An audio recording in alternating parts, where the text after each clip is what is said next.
Let me guess, no matter how much you earn, save or invest, it always feels like you don't have enough. We all want to see more in our bank accounts, and it's so easy to feel like we're not doing enough. We always wonder why everyone else seems so far ahead of us. But here's the truth.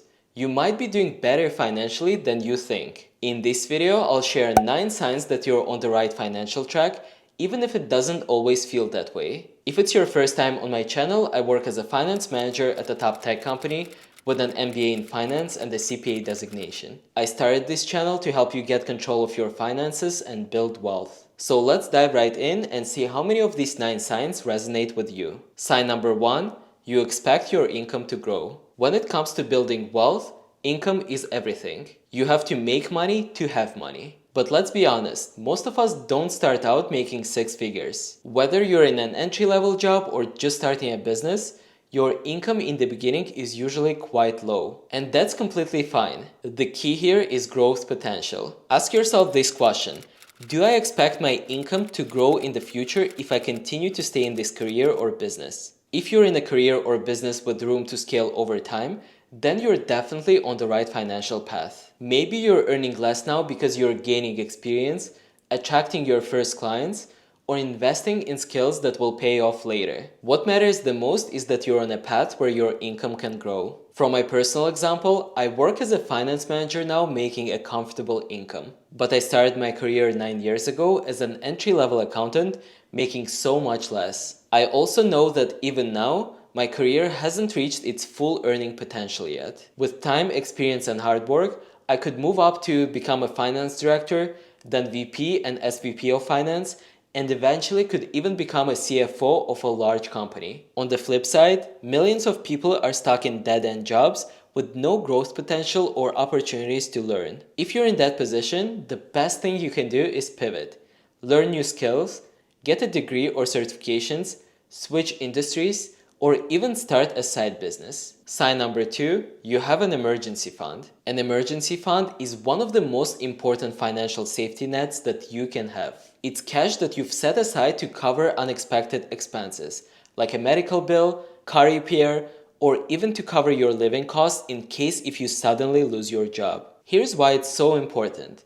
Life is quite unpredictable. According to the Federal Reserve, approximately 40% of Americans wouldn't be able to cover a $400 emergency with cash or savings, and they would need to borrow money or sell something to pay for it. Even more shocking, according to Fidelity and Bankrate, about 57% of adults have less than $1,000 saved for unexpected expenses. If you've managed to save 4 to 6 months of your living expenses in an emergency fund, then you're so far ahead of the game. It means that you're prepared for the unexpected and you will not rely on high interest credit cards or loans. For example, let's say you suddenly lose your job, which is your primary source of income. If you have an emergency fund, you'll have money to afford your rent, groceries, and cover essential bills for a few months while you're looking for a new job. But if you don't have an emergency fund yet, don't worry. You can start small. Try saving $500 to $1,000 at first and then gradually increase those savings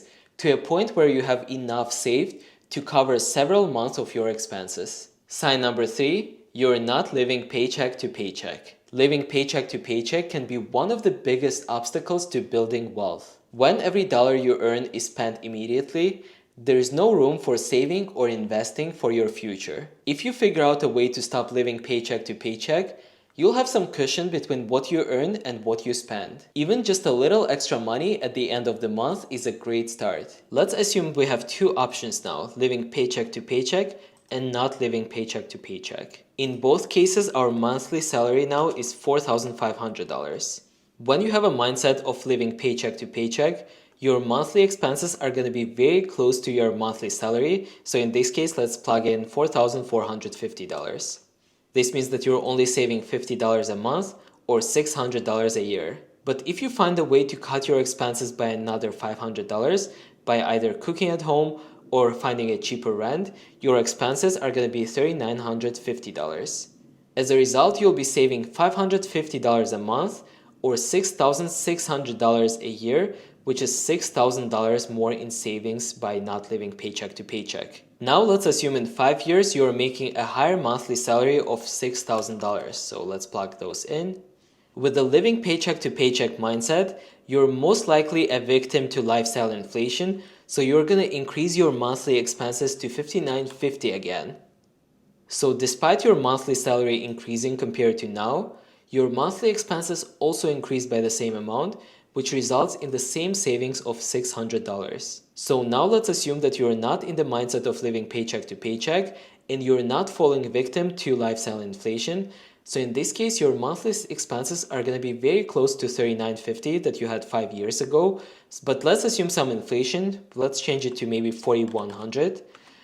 In the end, you are going to be saving $22,800 a year, which is $22,200 more than if you were living paycheck to paycheck. This shift doesn't happen overnight, but it all starts by simply tracking your spending and setting a budget. It's about making conscious decisions and choices about prioritizing your long-term wealth over short-term pleasure. According to CNBC, around 50% of Americans live paycheck to paycheck. So if you've broken out of that cycle, you're already ahead of half the population. This gives you the freedom to save for an emergency fund, contribute to your retirement, or invest in opportunities that grow your wealth. Sign number 4, you don't have bad debt. Debt can be a tool for wealth building, or it can also be a trap.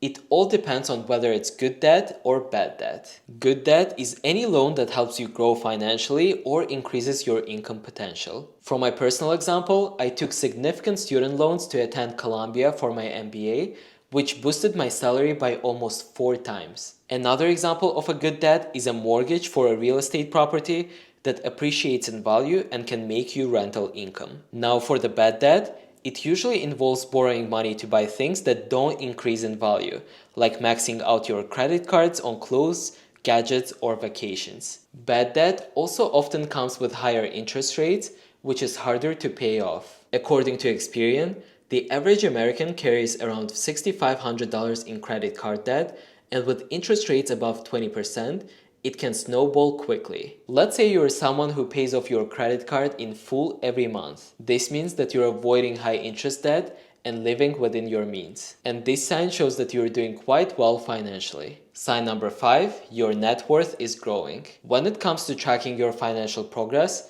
one of the most important metrics that you can track is your net worth. Your net worth should be growing consistently. So what exactly is net worth? It's a simple formula calculated as your total assets minus your total liabilities. An asset is everything you own that has financial value, like your cash, investments, home, or car. A liability is everything you owe, like credit card debt, student loans, or a mortgage. If you want to understand net worth in even simpler terms, think about it this way. If you sell everything that you own today and pay off all your loans, how much cash are you going to be left with? That cash that you're left with is your net worth. Let me show you a quick example in Excel to help you visualize it with some real numbers. So we have a list of assets on the left side and a list of liabilities on the right side. We have the lines for total assets, total liabilities, and then the net worth, which is just total assets minus liabilities. Let's start by assuming that you own a house that's worth $200,000 today.